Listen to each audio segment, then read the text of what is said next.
A few years ago at a work convention, which is basically a professional high school reunion, I watched myself do a thing I had been teaching people not to do for the last 15 years. In the span of about 2 minutes, I went from calmly refusing to judge a man in a fur coat to silently trashing an ex-business partner in my own head as he walked by. Same convention, same me, 2 minutes apart. And what the gap between those 2 minutes revealed is what the chapter I want to talk about today is really about. I'm Leonardo Ramil, week 7 of our runway to the book, You're Perfectly Whole, You Just Forgot. Publication, August 25th. Pre-order is live on the book's website and or on Amazon.com. Today's chapter is day 6, Unlearn Addiction to Guilt. The mantra is attack not and judge not. Who you're judging is yourself. So many times when we are accusing and upset in a situation, we have this automatic reaction to blame someone and exclaim our judgment.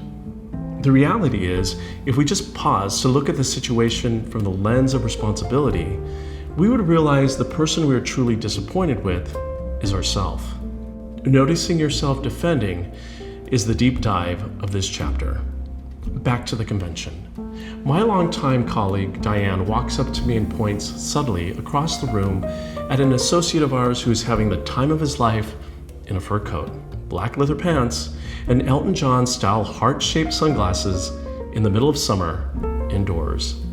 Diane says, with that particular tone, "What is that all about, Leo? What do you think?" And I said honestly, "He's dressed differently than most of us here, but he's owning it. That's awesome." Diane tried one more time. "Don't you think he's weird?" I said, "I think he's him, and he's perfect, like all of us." Diane stared at me for a quick second, sighed, and moved to another part of the room to find someone who would do judgment with her. And I stood there, feeling quite victorious, thanking God for the strength to hold space, congratulating myself, patting myself on the back for the spiritual composure. And then, not 2 minutes later, an ex-business partner of mine, someone who had years before stolen a meaningful amount of money from the company we both built, walked past me. And the man in my head, who had just said he's perfect like all of us, started throwing knives. Not out loud, just internally. Vicious. I caught myself and thought, I see. Here's what I saw.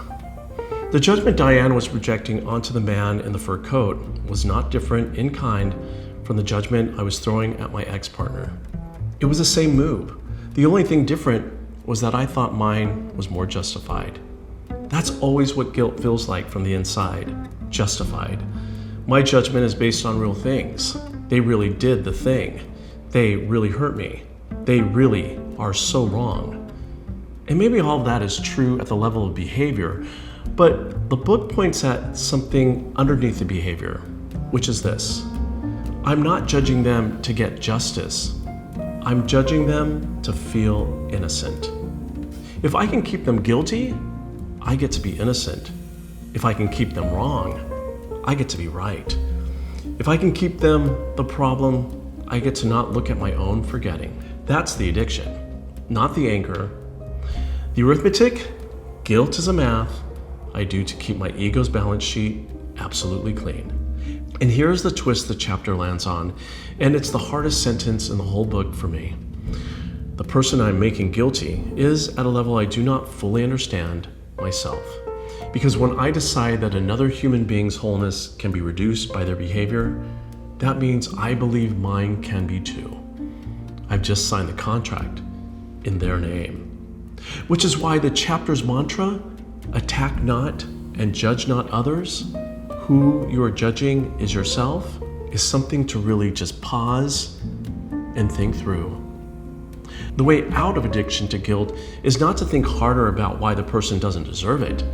You cannot think your way out of this. A friend of mine in recovery puts it this way. You cannot think your way to new actions. You must act your way to new thoughts. So, 3 actions. They're the 3 statements the book offers. You can hold them like a coat, not a creed. Just see, what they feel like. Number 1, there's nothing to defend. My wholeness cannot actually be threatened by what that person did. 2, my truth is forever sound and immutable. I cannot actually be made less by anyone else's forgetting. And 3, peace and joy only need to be acknowledged and embraced for them to return. I do not have to earn them back for whoever I think took them. Walk around in those 3 thoughts today. Watch what your mind does. So, let's do our pre-practice. Pause, remember, experience the meditation. Remember the mantra: attack not, judge not.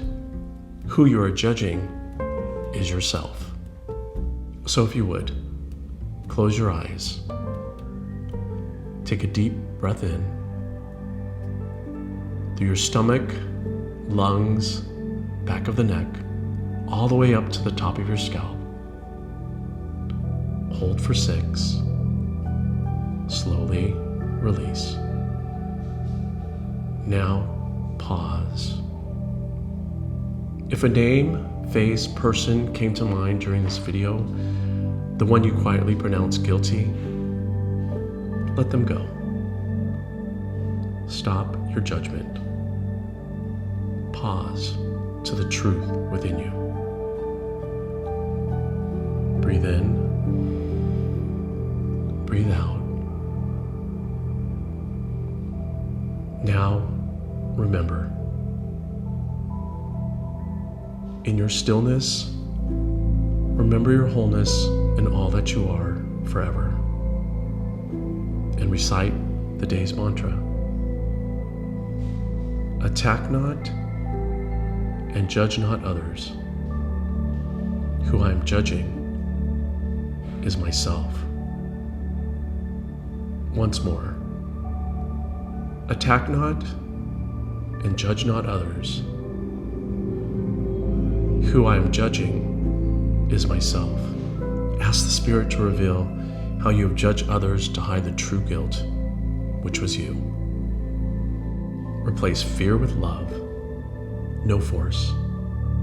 Just remembrance of what is. Next, experience. Experience your mind without the verdict. Your body without the tightening. No guilt placed on anyone. No guilt placed on you. Just the quiet of a courtroom that's been closed. Feel your wholeness come back online as you let go of the weight of judgment. Experience the innocence that is everyone. No judge, no jury, no guilt. Breathe in, breathe out. Gently open your eyes. Welcome back. If today's practice did something real for you, the book is where the 12 chapters of this work live all together. Pre-order is open at perfectlywholebook.com. It's the first link in the description. In the comments this week, if you're willing, who did you quietly make guilty this week to feel a little more innocent? You don't have to name them. Just notice that you noticed. Lastly, press the like button and share this video with anyone who may need to hear it. Thanks for tuning in. See you next Tuesday. You're perfectly whole. You just forgot.